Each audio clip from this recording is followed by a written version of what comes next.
Bom dia. Agora o bom dia. Pronto. Esse é o segundo que valeu. Irmãos, é uma alegria estarmos juntos para adorar o Senhor. Temos meditado em Atos dos Apóstolos, capítulo 24.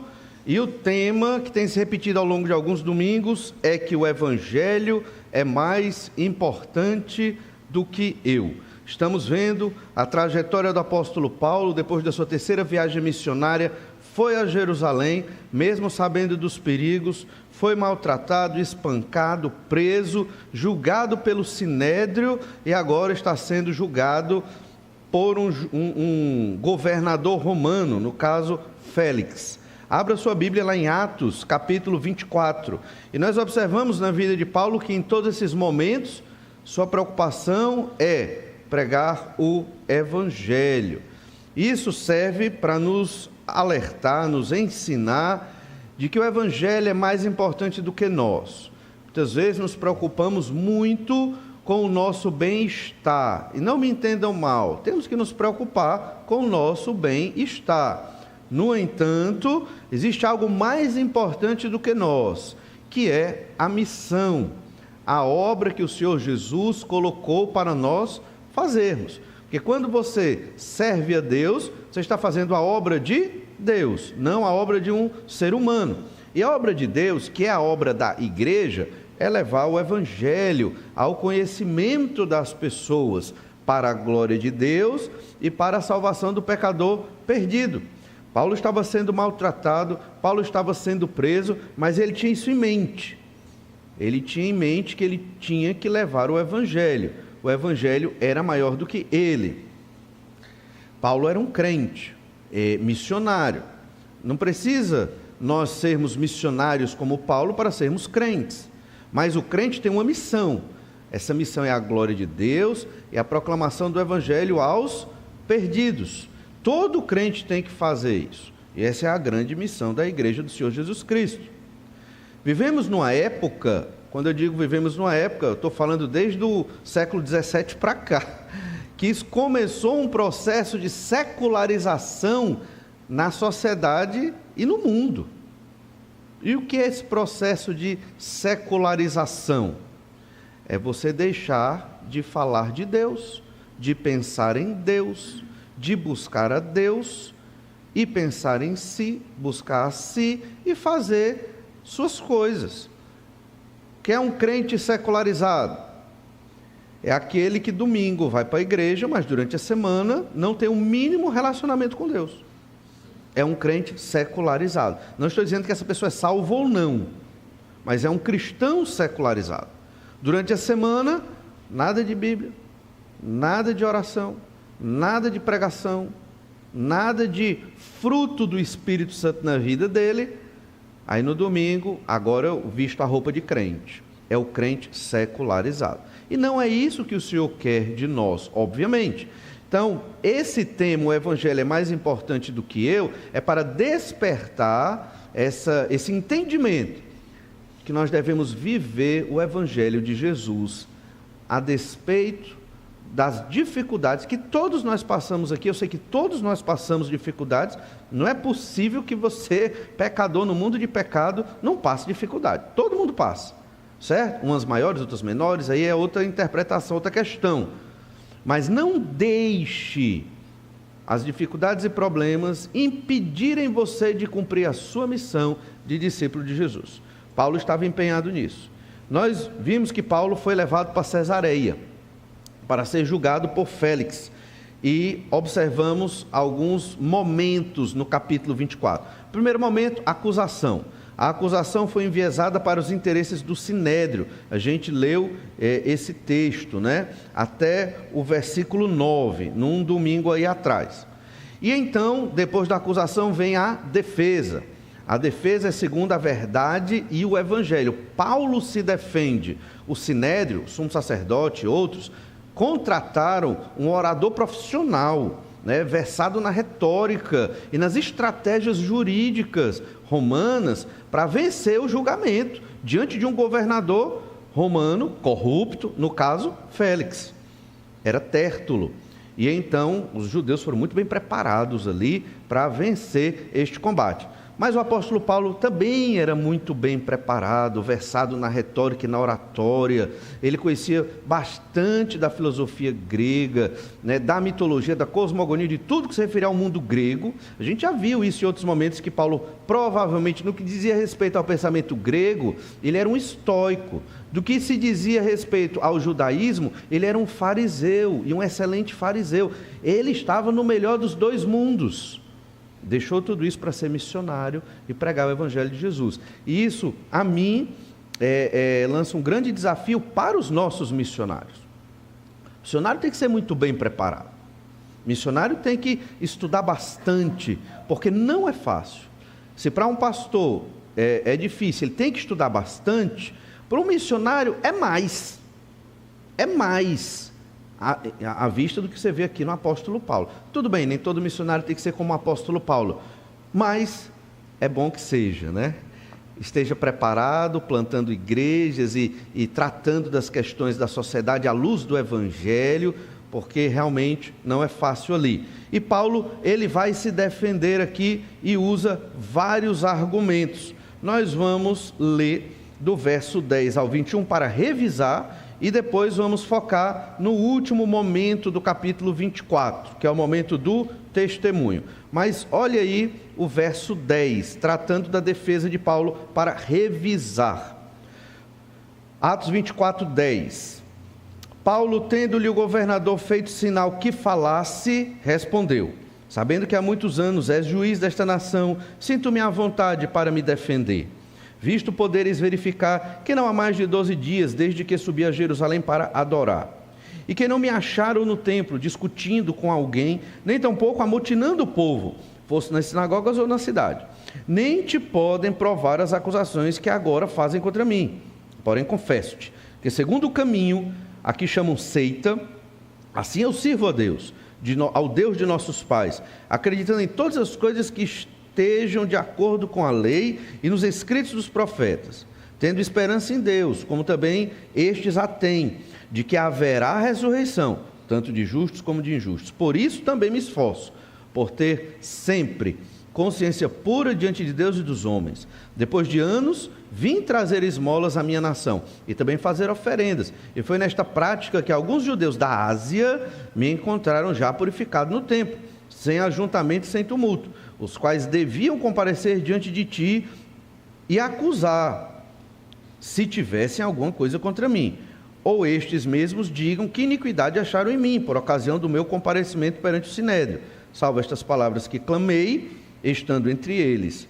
Hoje sou eu julgado por vós acerca da ressurreição dos mortos. Paulo se defende com a verdade e com o Evangelho. Ele apresenta argumentos de que a acusação contra ele é injustificada. No ataque, nós percebemos, no libelo ali que foi colocado contra ele, que foi mal colocado, era falseado, eles mudaram a acusação.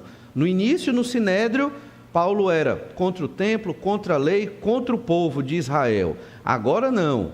Diante do julgamento romano, diante de Félix, Tértulo colocou Paulo como um desordeiro, um pernicioso, um revolucionário e amotinador. E era o que os romanos temiam. Os romanos não queriam amotinadores. Por isso, no ano 70, houve uma revolta grande e os romanos subjugaram Jerusalém, destruíram a cidade, exatamente por alguns partidos mais exacerbados ali dos judeus, defendendo, obviamente, a sua pátria. Por conta disso, houve uma grande revolta no ano 70 depois de Cristo sob o general Tito. No entanto, Paulo diz: eu tive só 12 dias em Jerusalém, não deu nem tempo de criar um motim. 12 dias, eu não tenho um exército. Eu estava no templo e eu fui lá e paguei os votos daqueles 4 irmãos que estavam ali pagando voto. Eu me purifiquei. Pode ir lá nas autoridades do templo verificar que eu me purifiquei e fiz o pagamento das custas dos votos daqueles, ou seja, os animais e tudo mais, e as custas necessárias para isso.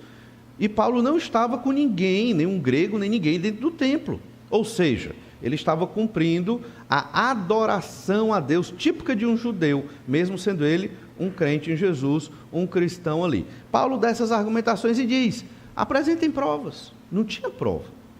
Eram acusações vazias de que ele era um desordeiro. Outra questão interessante, Paulo diz aqui que ele se esforça para ter boa consciência pura diante de Deus. Ele está obedecendo a lei de Moisés. Ele não quer criar um tumulto. E ainda mais, no verso 17 diz que depois de anos, ele trouxe esmolas à nação. Nas epístolas que tratam das cidades que Paulo passou nas viagens missionárias, ele faz coleta para ajudar os irmãos judeus pobres da igreja de Jerusalém. E ele até diz em 2 Coríntios lá, olha, deixa a oferta lá no domingo, quando eu for lá eu vou passar e vou levar. E essas ofertas não era só dinheiro, mas eram mantimentos e muitas coisas. Então Paulo foi numa grande comitiva, nessa viagem a Jerusalém, depois das viagens missionárias, levando muito sustento para os irmãos carentes de Jerusalém. Não é detalhado por Lucas, mas isso realmente aconteceu, né? Em várias epístolas, Paulo mostra o desejo de auxiliar os irmãos carentes lá da cidade de Jerusalém. Não só pessoas carentes, mas os da igreja. Isso é importante dizer. E então, o apóstolo, ele estava ali, realmente de boa consciência e querendo ajudar. E por que ele está sendo condenado aqui, ou melhor, julgado aqui? São os argumentos de Paulo para o governador Félix. Os da Ásia, que eram os crentes, os judeus, provavelmente de Éfeso, foram a Jerusalém para criar confusão com Paulo, foram atrás dele. E acharam que Trófimo estava no templo, mas não estava. Andou com Paulo por Jerusalém, mas não entrou no pátio restrito para a adoração dos judeus ali no templo, lá em Jerusalém. Então, Paulo não criou nenhuma confusão. Quem criou foram os judeus da Ásia naquele momento. E eles não estavam aqui no julgamento. Por que é que eles não vêm aqui acusar? Dentro da lei romana, era fundamental o aspecto de que o acusador tinha que estar presente. O sinédrio não viu o tumulto. E os da Ásia, os judeus da Ásia, no caso de Éfeso, que deveriam acusar do tumulto, também não estavam lá. Então Paulo trouxe bons argumentos, mostrando que ele não tinha culpa. E se ele tem culpa de algo, é de ser do caminho. Caminho era o nome dado ali ao cristianismo, ali no seu surgimento, porque Jesus é o caminho, né? Fica muito claro aqui. E então, se tem alguma acusação é esta, eu sou do caminho. Lembra que o apóstolo, quando era Saulo, perseguia os do caminho. Agora ele é alguém do caminho, que é o Senhor Jesus Cristo aqui. E ele diz, se eu sou culpado, é disso. E minha acusação é que eu defendo a ressurreição, como o povo do Antigo Testamento também defendia sobre a ressurreição. Paulo volta a tirar o foco do julgamento de uma questão civil, ser desordeiro, e ele coloca o foco para uma questão teológica, a ressurreição. Por que Paulo faz isso? Porque ele quer continuar pregando o Evangelho. Olha a capacidade dele de pegar a argumentação errada, transformar na argumentação correta, para preparar o terreno para pregar o Evangelho do Senhor Jesus Cristo. Assim nós devemos fazer quando formos testemunhar do Senhor. Não é só repetir os versículos, isso é importante, mas você tem que pegar, às vezes, o assunto que não tem nada a ver com o Evangelho, às vezes é da política, às vezes é de um crime que aconteceu, às vezes é de uma situação da sociedade, transformar ele naquilo que vai lhe dar a base para apresentar o Evangelho de Jesus. E é possível fazer isso, Paulo está fazendo isso, e é assim que você prega o Evangelho. Às vezes a pessoa está triste, está desanimada, compartilha contigo, desesperançosa, deprimida, aí você diz, olha, Jesus prometeu dar paz às pessoas. Pronto. É uma forma de você introduzir o Evangelho naquela conversa. Peça a Deus sabedoria para isso, e o Senhor vai nos dar sabedoria para conseguirmos levar o Evangelho às pessoas de uma maneira tranquila, suave, contextualizada e que reflita a mensagem do Senhor Jesus Cristo. E então entramos no último momento aqui do capítulo 24 deste julgamento, que é o testemunho. Você resume esse capítulo em 3 palavras: acusação, defesa e testemunho. Paulo chega no momento em que ele quer testemunhar. Ao falar da ressurreição, ele prepara isso. Olha o verso 22, Atos 24, verso 22. Então Félix, conhecendo mais acuradamente as coisas com respeito ao caminho, adiou a causa, dizendo: quando desceu o comandante Lísias, tomarei inteiro conhecimento do vosso caso. Ele não julgou, ele não deu a sentença. Talvez os argumentos de Paulo foram muito convincentes, mais do que os de Tértulo. Talvez, foi isso. O fato é que o governador, que era o juiz, o magistrado, queria emitir a condenação naquele momento. Ele poderia dizer: podem matar, leva para Jerusalém, vocês têm permissão de crucificar Paulo. Podiam ter feito isso, ele podia ter feito, mas ele diz: não, deixa sobre a mesa, eu quero conversar com o comandante que prendeu, porque num dado momento também os judeus acusadores do Sinédrio disseram que eles iriam julgar e condenar Paulo segundo a lei deles, quando o comandante romano Lísias tirou Paulo das mãos dele. Não foi isso que aconteceu, na verdade não foi bem isso. Eles estavam matando Paulo ali no pátio, espancando Paulo, quando Lísias viu o tumulto e pegou Paulo para não acontecer uma revolta ou um problema maior. Olha ainda o verso 23. E mandou ao centurião que conservasse a Paulo detido, tratando com indulgência, e não impedindo que os seus próprios o servissem. Então Paulo ficou preso, mas numa prisão light, leve, né? Seus parentes ou irmãos da igreja podiam ir lá ajudar, levar comida, outras coisas mais, tratar dos seus ferimentos. Ele ainda tinha sido espancado há pouco tempo, então ainda devia estar se recuperando de tudo isso. E o versículo 24: passado alguns dias, vindo Félix com Drusila, sua mulher, que era judia, mandou chamar Paulo e passou a ouvi-lo a respeito da fé em Cristo Jesus. E esse é o momento. Percebe que tudo isso aconteceu, mesmo nos testemunhos que Paulo tentou dar no julgamento, falando do caminho, falando da ressurreição, e é possível que Lucas tenha reduzido bem essa conversa de Paulo na sua defesa. Agora ele tem a oportunidade, numa situação privada, de falar de Jesus Cristo, da salvação, da ressurreição, para um governador romano. Lembra, Félix tinha um irmão chamado Palas. Esse irmão era conselheiro do imperador, era um homem de influência. Deus poderia salvar esse homem se Deus quisesse. Era um governador corrupto. Drusila era uma mulher judia, mas esse é o segundo casamento dela. Ela era casada com outro homem. Félix contratou pessoas para conquistá-la, cativá-la, e ele mesmo fez isso, persuadindo Drusila a deixar o seu marido, para ele ficar com ela, visto ser ela descendente da família Herodes. Então veja como Félix era corrupto, era leviano, era um homem relativamente mau e com sede pelo poder. A gente vai ver isso aqui. E Paulo teve a oportunidade de testemunhar do Senhor para este homem. E o próprio Félix chamou, né? Talvez Drusila, conhecendo o Antigo Testamento, mesmo tendo seus pecados, ouvindo falar de Jesus, possivelmente o Messias, segundo a cabeça dela, digamos assim. Nós sabemos que ele era o Messias, porque ele era o Messias. E então ela fala com Félix, e Félix diz: eu vou ouvir mais, né? Eu quero saber mais desse homem, quero saber mais dessa seita do caminho. E então Paulo teve a bênção de poder levar o evangelho para este homem. E como foi o evangelho pregado? De modo muito resumido, olha o verso 25. Dissertando ele acerca da justiça, do domínio próprio e do juízo vindouro, ficou Félix amedrontado e disse: por agora podes retirar-te, e quando eu tiver vagar, chamar-te-ei. Interessante que tem 3 tópicos aqui que Lucas usa para resumir a pregação de Paulo para Félix. Provavelmente foi um tempo muito grande, porque ele falou de 3 tópicos: justiça, domínio próprio e juízo vindouro. Justiça é a doutrina da justificação pela fé. Falou da doutrina da salvação, que no termo técnico a gente chama de soteriologia, que é o estudo da salvação dentro da Bíblia Sagrada. É o evangelho propriamente dito, né? Paulo pregou ali. Você está condenado, Félix. Você vai ao inferno, Félix. O poder de Roma, o dinheiro de Roma não vão conquistar a sua salvação. Só o Senhor Jesus Cristo, que é o caminho, a verdade e a vida. Imagina que Paulo pregou mais ou menos isso para Félix. Félix ficou amedrontado. amedrontado.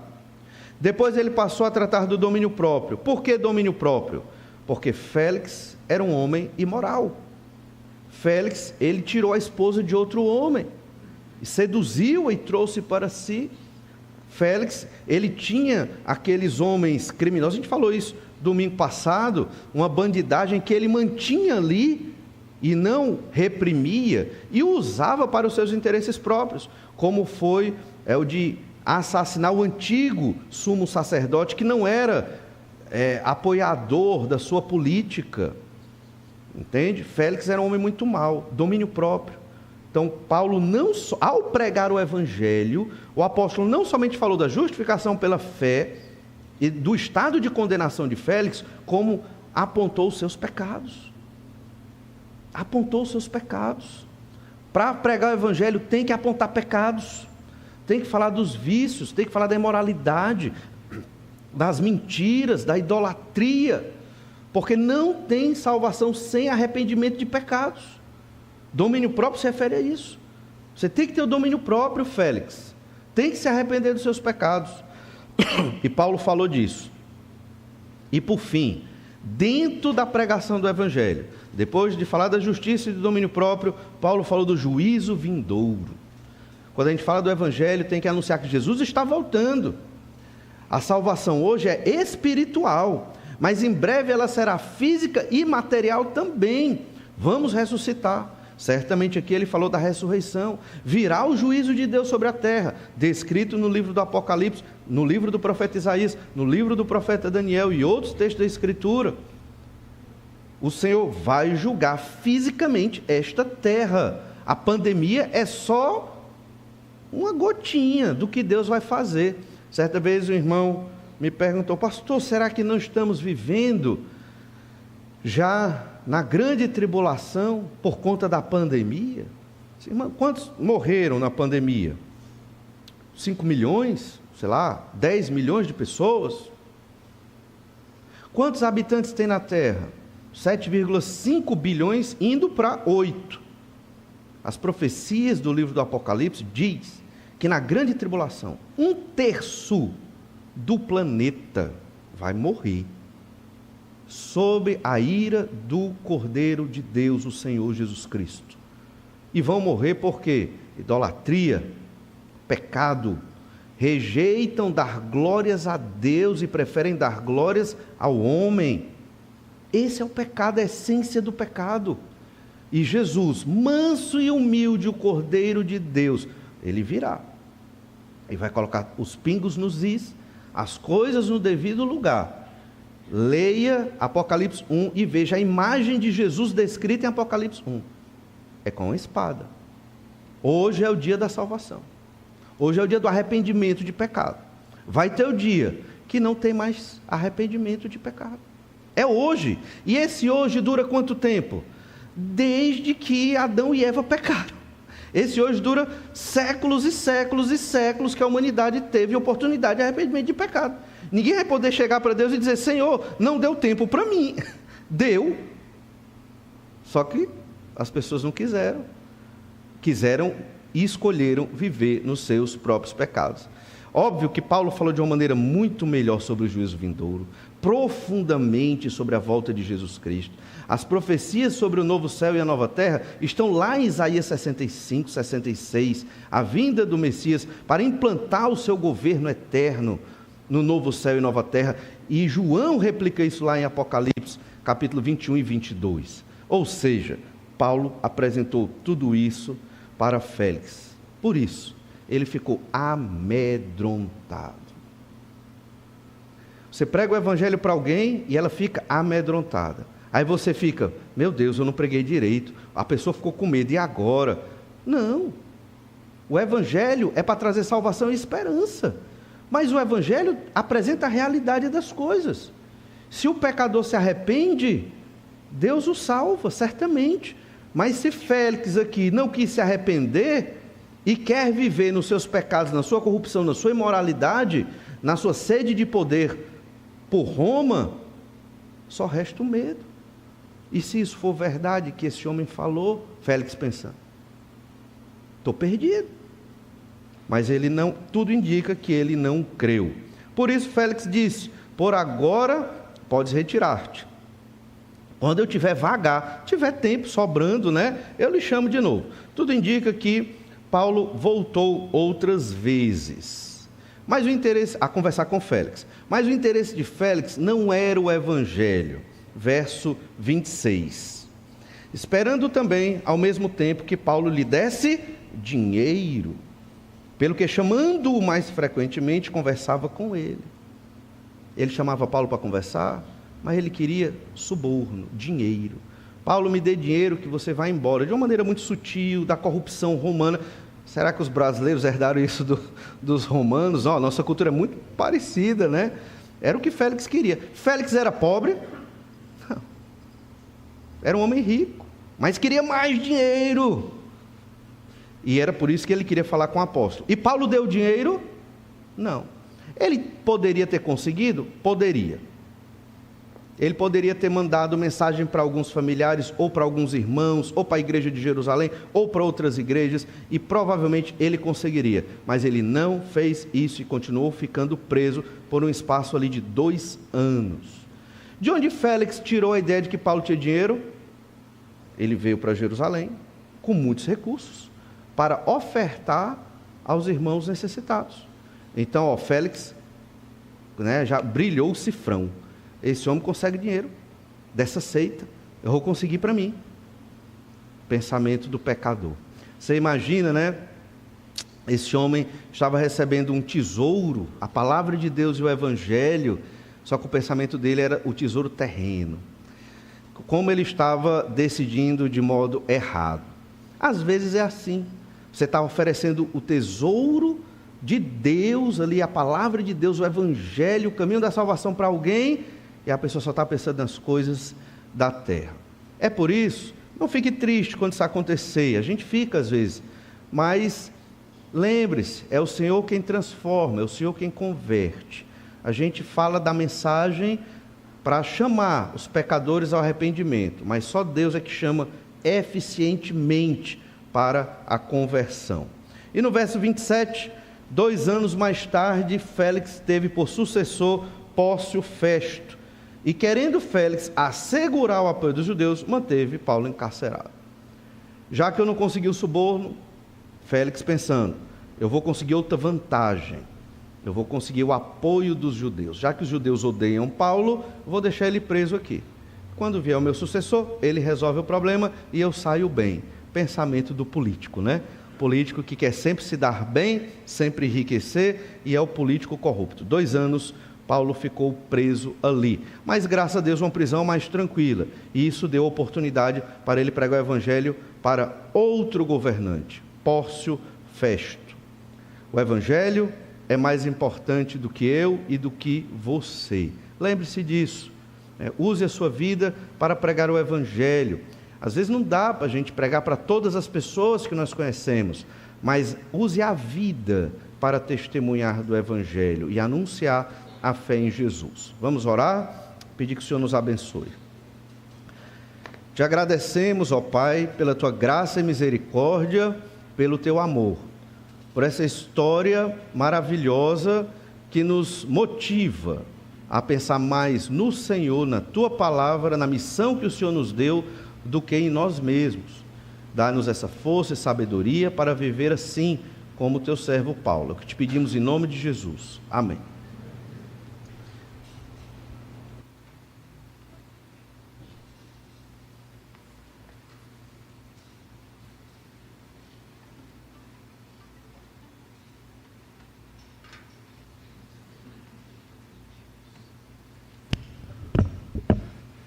Amém. Irmãos, vamos ficar em pé mais uma vez, cantarmos o hino Pela Graça Sim. É um hino que foi pouco cantado aqui na igreja, mas já foi muito tocado. Então eu creio que os irmãos vão lembrar bem da melodia.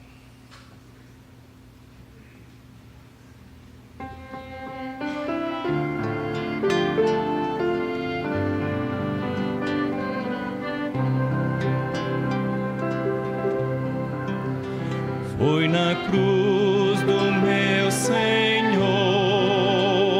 que encontrei a coração, pois dos meus pecados todos deu-me o perdão, e em doce comunhão rendo minha adoração. Pela graça sim encontrei a paz, enfim, protegido em seu amor, confiando sem temor, graça sem igual, que excede e transborda em mim, lavou-me com seu sangue carmesim, pela graça sim. Pelos vales que passei, compaixão mostrou a mim, sustentando-me aqui por sua graça sim. Cada peso que eu levar, Cristo vem pra me ajudar.